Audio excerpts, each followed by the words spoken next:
আসসালামু আলাইকুম। আপনারা সবাই কেমন আছেন? আজকে আমি তৈরি করব এগ সসেস। দুটো ডিম নিয়েছি, এর মতো লবণ দিয়ে নিব। এরপর চপ করে রাখা সবজিগুলো দিয়ে দিব। এবার ফেটিয়ে নিব। ঝালকাই না দেখে মরিচ দিচ্ছি না, আপনারা চাইলে কাঁচা পেঁয়াজ মরিচ দিতে পারেন। তেল ব্রাশ করে নিব। প্রথমে অর্ধেকটা ডিম দিয়ে নিব।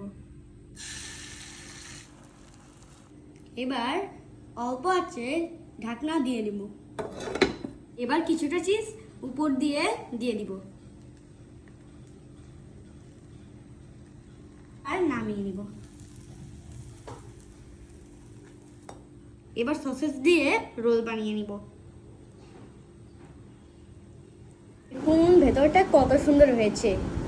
বিসমিল্লাহ,